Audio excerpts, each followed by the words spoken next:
ไม่รู้มีเวลาอีกนานเท่าไรไม่รู้คำว่าตลอดไป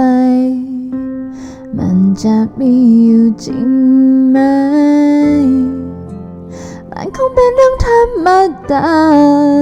ที่ว่าเวลาจะต้องพัดพาให้เธอกับฉันนั้นจากกันแสนไกลแต่อยากจะบอกให้เธอได้รู้เธอคือความโชคดีที่สุดครั้งหนึ่งในชีวิตฉันอยากเก็บภาพเรื่องราวของเราในช่วงเวลานี้ไว้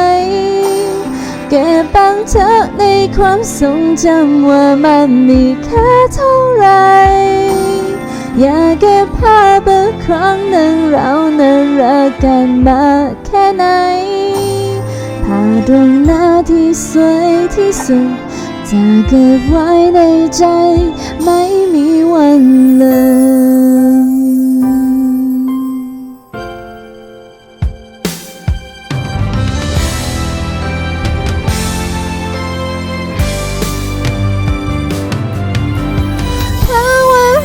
ที่เธอนั้นยิ้มให้ฉันต้องเราพบกัน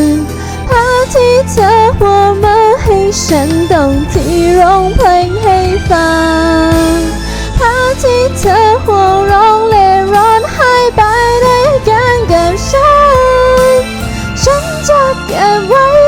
ตลอดไปอยากเก็บภาพเรื่องราวของเราในช่วงเวลานี้ไว้เก็บบันทึกในความทรงจำว่ามันมีค่าเท่าไรอยากเก็บภาพอีกครั้งหนึ่งเรานั้นรักกันมากแค่ไหนภาพดวงหน้าที่สวยที่สุด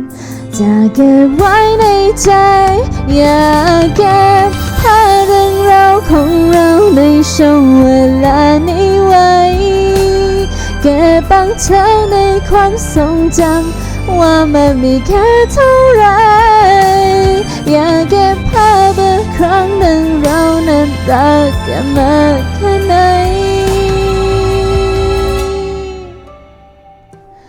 ภาพดวงหน้าที่สวยที่สุดจะเก็บไว้ในใจไม่มีวันลืม